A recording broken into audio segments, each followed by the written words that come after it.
Magandang hapon. Narito na ang pinakahuli sa lagay na ating panahon ngayong araw ng Friday, January 2, 2026.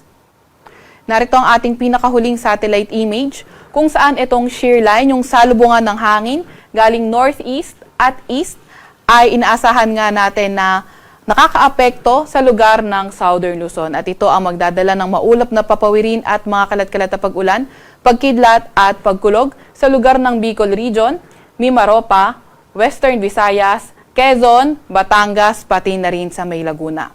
Samantalang northeast monsoon naman o amihan, patuloy pa rin ang epekto niyan sa northern at central Luzon. Asahan nga natin yung maulap na papawirin na may mga pag-ulan.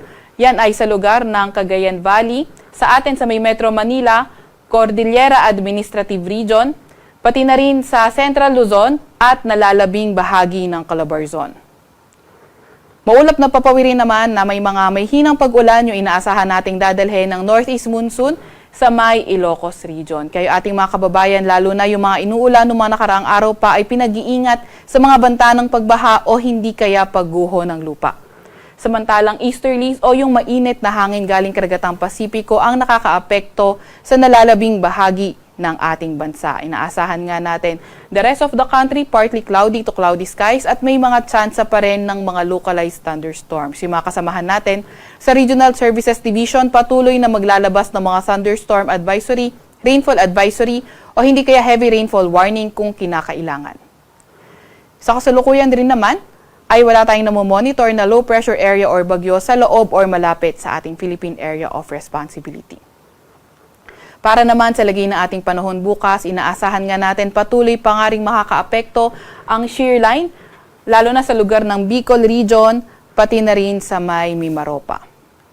Samantalang northeast monsoon naman o amihan, magdadala ng maulap na papawirin na may mga pag-ulan sa may Cagayan, Apayao, Isabela, Aurora, pati na rin sa may Quezon.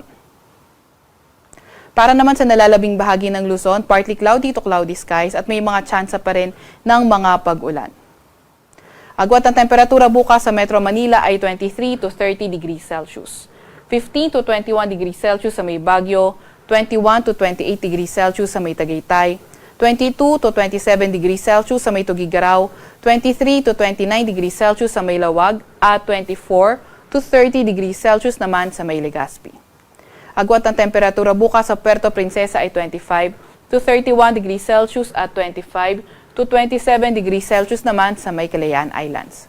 Para naman sa lagay na ating panahon bukas, inaasahan nga natin buong Visayas by tomorrow, posible maging maulan dahil yan sa shear line. For Mindanao area naman, partly cloudy to cloudy skies at may mga tsansa ng mga localized thunderstorms. Agwat ng temperatura bukas sa Cebu ay 25 to 32 degrees Celsius. 25 to 29 degrees Celsius sa may Iloilo, 26 to 31 degrees Celsius naman sa may Tacloban. Agwat ng temperatura bukas para sa may Zamboanga ay 25 to 34 degrees Celsius, 23 to 33 degrees Celsius sa may Cagayan de Oro at 25 to 34 degrees Celsius naman sa may Davao. Meron din tayong nakataas na gale warning, particular na nga sa may Batanes, sa may Cagayan, kabilang na ang Babuyan Islands, sa lugar ng Aurora, sa may northern at eastern coast ng Polillo Islands, northern coast ng Camarines Norte, northern coast din ng Catanduanes. Kaya kung maaari ay huwag munang pumalaot sa mga lugar na ito dahil magiging maalon hanggang sa napakaalon ng karagatan. Para naman sa 3-day weather outlook ng mga pangunahing syudad natin, nakikita natin sa Metro Manila at Baguio, Sunday until Tuesday ay partly cloudy to cloudy skies at may mga tsansa na mga may hinang pag-ulan. At sa Legazpi naman, Sunday to Tuesday, magiging maulan pa rin, yung inaasahan nating panahon. Gayunpaman, sa malaking area pa rin ng Southern Luzon, posible pa rin na maging maulan dahil pa rin sa epekto ng shear line. At sa silangang bahagi ng Northern at Central Luzon, pwedeng kabilang na ang Quezon, ay posibleng magpaulan naman ang northeast monsoon o amihan.